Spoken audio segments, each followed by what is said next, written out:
कि राखी बांधने का अधिकार खो दिया है, उन बहनों के हृदयों की पीर को नमन है, और जिसने दिया है सर्वस्व मात्र भूमि है, तो उस विधवा के द्रग नीर को नमन है, उस विधवा के द्रग।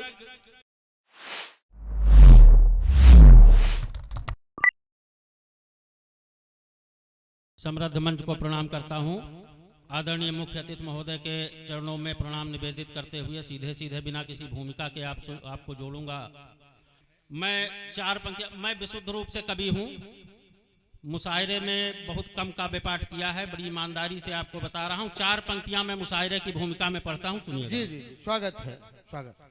कि नहीं छल छंद से मतलब हमें ईमान प्यारा है, नहीं छल छंद से मतलब हमें ईमान। और ये पंक्तियां तब सुनिएगा, आदरणीय अध्यक्ष महोदय बैठे हैं जिनकी अगुवाई में यहाँ पर भव्य दुर्गा जागरण का कार्यक्रम होता है। जी जी बिल्कुल। और उस कार्यक्रम का शुभारंभ आदरणीय मुजम्मिल जी करते हैं।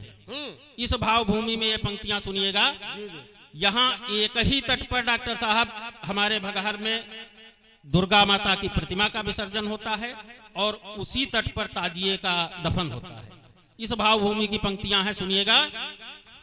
कि नहीं छल छंद से मतलब हमें ईमान प्यारा है, और हमें नवरात्रि प्यारी है, हमें रमजान प्यारा है। भाई क्या कह रहे हैं, तालियां तो बजती है।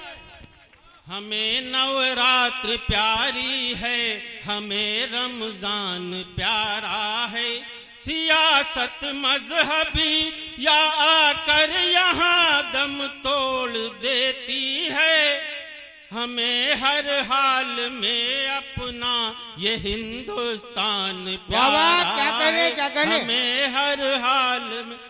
आप कविता सुनने की भूमिका में आ गए हैं।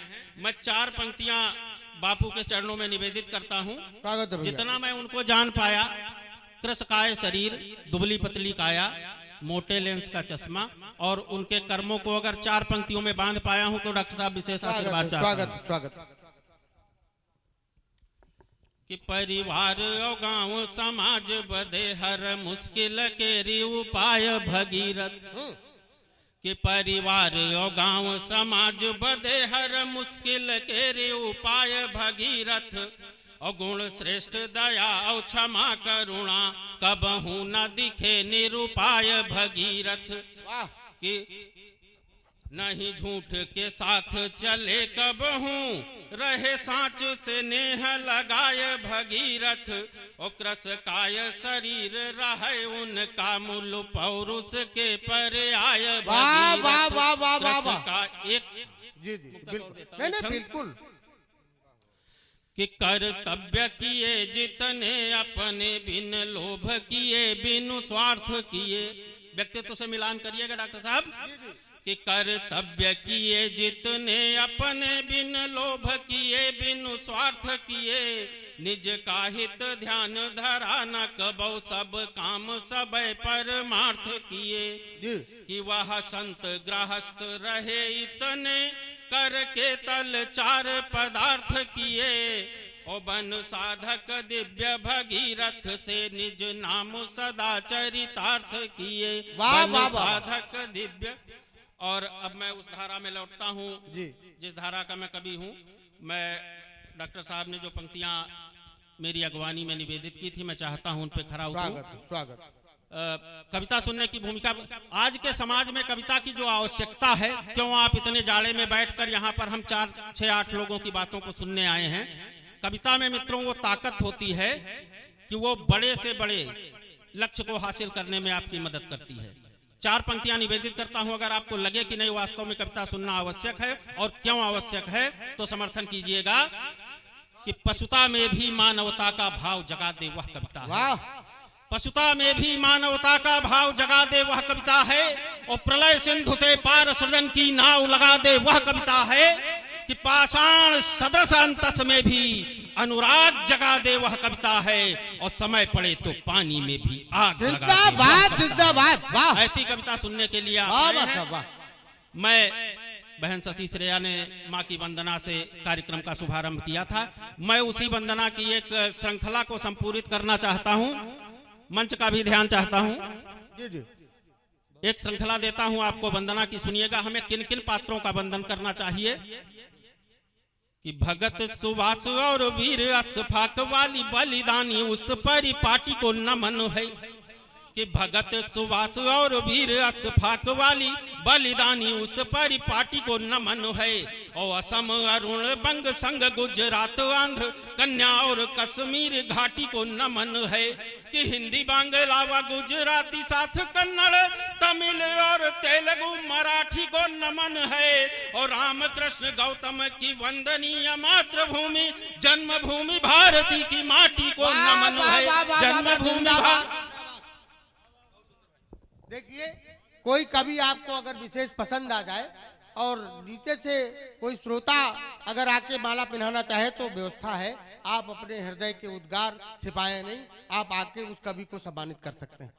मैं इस श्रृंखला में एक मन का और पिरोता हूँ। स्वागत। और किसकी वंदना करनी है मित्रों, एक बार सोचकर देखिए कि जिस इस हर्षोल्लास के वातावरण में बैठकर हम आज एक उत्सव का आनंद ले रहे हैं, इसके पीछे कितने शहीदों ने अपने प्राणों का बलिदान दिया है, तब आज जाकर हमको यह दिन देखने को नसीब हुआ है। मैं उनकी वंदना में 4 पंक्तियां निवेदित करता हूं कि जय हिंद बोल फांसी वाला फंदा चूम लिया वीर बांकुरों की तकदीर को नमन है, कि जय हिंद बोल फांसी वाला फंदा चूम लिया वीर बांकुरों की तकदीर को नमन है। और जिनके अमिट बलिदान से लिखी गई है आजादी की उस तहरीर को नमन है, कि सत्य व अहिंसा वाला पाठ सिखलाती सदा और गांधी बाबा वाली तस्वीर को नमन है। और शत्रु वक्ष पर जय हिंद लिखती रही जो झांसी रानी वाली शमशीर को नमन है। झांसी रानी वाली शमशीर।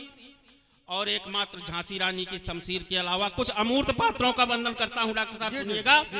इकलौता गीत जिसके दम पर हमारे स्वतंत्रता संग्राम का इतिहास लिखा गया, मैं निवेदन करता हूं उसके सम्मान में। और अगर लगे कि यह आपके भाव हैं तो आशीर्वाद दीजिएगा। कि विजय तिलक जिसने लगाया भारती को आरती उतारते विनीत को नमन है। वाह। कि विजय तिलक जिसने लगाया भारती को आरती उतारते विनीत को नमन है। और शब्द शब्द जिसका है वेद मंत्र सा पवित्र यश गान पावन पुनीत को नमन है। कि पग में प्रयाण भरता जो रण बांकुरों के और बलिदानियों के सच्चे मीत को नमन है। और सुजलाम सुफलाम मलयज शीतलाम वंदे मातरम राष्ट्र गीत को नमन है। वंदे मातरम राष्ट्र। अभी बहन शशि श्रेया ने उद्घाटन किया था कि हमारी सुरक्षा इस वजह से है, हम एक आनंदमय उत्सव का आनंद इसलिए ले रहे हैं क्योंकि हम जानते हैं कि हमारी सीमाओं पर हमारे प्रहरी खड़े हुए हैं जी। और वो प्रहरी जब अपने देश के लिए सर्वोच्च बलिदान देता है जिसका मोल लगाया जाता है। अगर शहादत होती है, आप लोग अमूमन देखते होंगे कि परिवार को एक अदद पेट्रोल पंप या 1 करोड़ रुपए के आसपास की राशि देकर की सील कर दी जाती है। लेकिन उसका परिवार जो असली शहादत देता है, मैं 4 पंक्तियां उद्धृत करता हूं। अगर आपको लगे कि वास्तव में बलिदान इन लोगों ने दिया है तो आशीर्वाद दीजिएगा।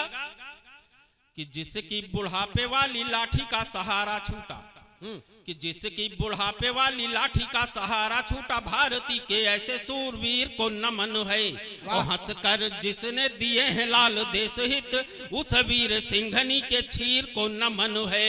कि राखी बांधने का अधिकार खो दिया है उन बहनों के हृदयों की पीर को नमन है। और जिसने दिया है सर्वस्व मातृभूमि है तो उस विधवा के द्रग नीर को नमन है। उस विधवा के द्रग।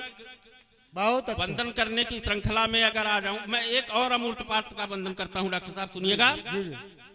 हमारा राष्ट्रध्वज जिसको आमतौर से लोग 1.5 मीटर कपड़ा समझते हैं, तिरंगा जो हमारा राष्ट्रीय ध्वज है, मैं उसकी वंदना में 2-3 छंद निवेदित करता हूं। वो 1.5 मीटर कपड़ा नहीं है। वास्तव में तिरंगा क्या है, हमारे देश के स्वाभिमान से जुड़ा हुआ उसकी क्या पहचान है। 4 पंक्तियां निवेदित करता हूं। कि निज गौरव का इतिहास लिए अभिमान की एक निशानी तिरंगा। कि निज गौरव का इतिहास लिए अभिमान की एक निशानी तिरंगा। और सुखदेव सुभाष व राजगुरु अशफाक की शोक जवानी तिरंगा। कि 57 में भड़का 16 मंगल वाली अगवानी तिरंगा। और यश कीर्ति पराक्रम शौर्य तथा बलिदान की एक कहानी तिरंगा। यश कीर्ति पराक्रम शौर्य और क्या है, ये किसी की विरासत नहीं है। तिरंगा किसी एक परिवार किसी एक पार्टी का प्रतीक नहीं है। तिरंगा उनकी अमानत है जिनको मैं अब उद्घाट करने जा रहा हूं। सुनिएगा। स्वागत। कि यह वीर जवाहर का अरमान है गांधी का स्वप्न ललाम तिरंगा। कि यह वीर जवाहर का अरमान है गांधी का स्वप्न ललाम तिरंगा। और सरदार पटेल की साधना का भी सफलता भरा परिणाम तिरंगा। कि दृढ़ता में हिमालय साजो अटल उस लाल को मेरा सलाम तिरंगा। और अग्नि को जो पंख लगा सकता वह APJ अब्दुल कलाम तिरंगा। अग्नि को जो पंख। और तिरंगा क्या है, 4 पंक्तियां और निवेदित करता हूं बिना किसी भूमिका के। सुनिएगा जी। एक बार तालियां भी आप लोग ठोक दे। वाह। मैं पुनः पंक्तियां निवेदित करता हूं। आप मेरे डिपार्टमेंटल भाई हैं, अध्यापक हैं, इनका आदेश बिल्कुल अध्यादेश की तरह मैं पालन करता हूं। पंक्तियां निवेदित करता हूं, सुनिएगा। कि यह वीर जवाहर का अरमान है गांधी का स्वप्न ललाम तिरंगा। और सरदार पटेल की साधना का भी सफलता भरा परिणाम तिरंगा। कि दृढ़ता में हिमालय साजो अटल उस लाल को मेरा सलाम तिरंगा। और अग्नि को जो पंख लगा सकता वह APJ अब्दुल कलाम तिरंगा। और एक अंतिम छंद और पढ़ता हूं तिरंगे के सम्मान में, वो भी बिना किसी भूमिका के। कि यह सत्य अहिंसा की धर्म ध्वजा नव भारत की पहचान तिरंगा। और सुख शांति निरूपित करता हुआ समृद्धि भरा प्रतिमान तिरंगा। कि बल विक्रम का ये प्रतीक सदा सब आन है बान है शान तिरंगा। और कर विश्व विजय लहराता हुआ नभ में यह हिंदुस्तान।